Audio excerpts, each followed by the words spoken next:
Hey there, Saints. Pastor Dave here with another weekly devotional for all the Saints. An Advent devotional, again, starting with a reading from the Message translation of Scripture. And this reading comes from Mark 13, where Jesus talks to his disciples about the end of the world and the return of the Messiah. If anyone tries to flag you down, calling out, "Here is the Messiah," or points, "There he is," don't fall for it. Fake messiahs and lying preachers are going to pop up everywhere. Their impressive credentials and dazzling performances will pull the wool over the eyes of even those who ought to know better. So watch out. I've given you fair warning. Following those hard times, the sun will fade out, the moon will cloud over, the stars fall out of the sky, cosmic powers tremble, and then they'll see the Son of Man enter in grand style, his arrival filling the sky. No one will miss it. He'll dispatch the angels. They will pull in the chosen from the four winds, from pole to pole. Take a lesson from the fig tree.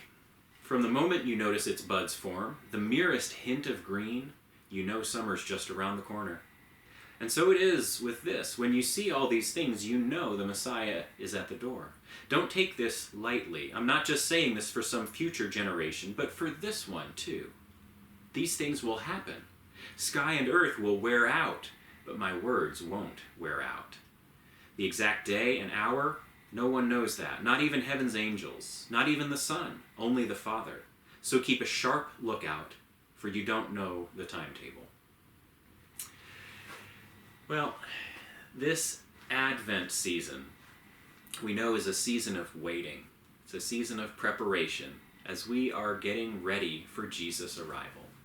And for most of us, let's be honest, that means we are waiting for Christmas, for December 25th, for the day that we celebrate Jesus' birth. We celebrate the incarnation of God having come into the world, a day that is in the past, a day that already happened. And even our celebration of Christmas often looks back to the traditions that we've enjoyed in the past, to those Christmas carols and those decorations and those people and those memories that are so important to us.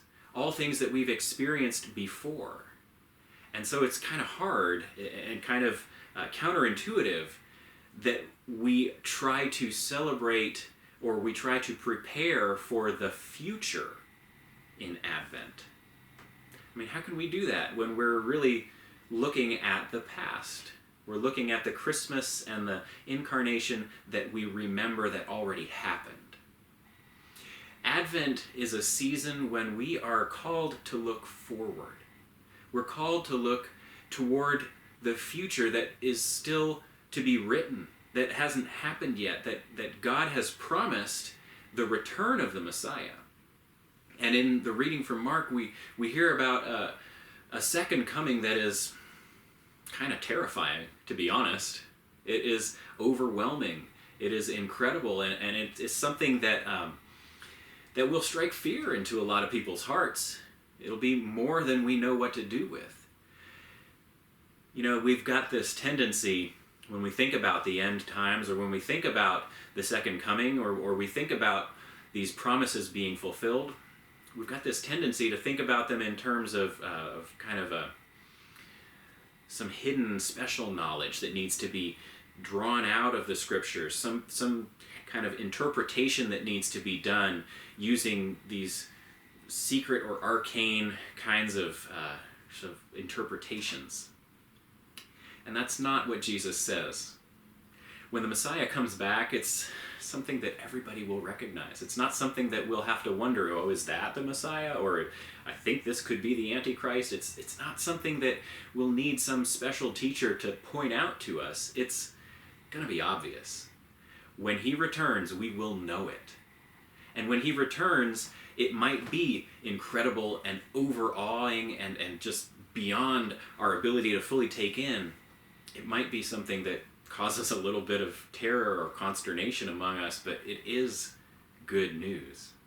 It is God's promise that the Messiah is coming back to put an end to all of the wrong in the world, to put an end to all of the suffering, God's Messiah is coming back, and it is just as good a news this second time as it was the first. It is just as good news as that Christmas that we always look forward to. So let us look forward to the future and not just to the past. Let us look forward to God's return into our world in this season of Advent. Let us wait with eager longing and expectation.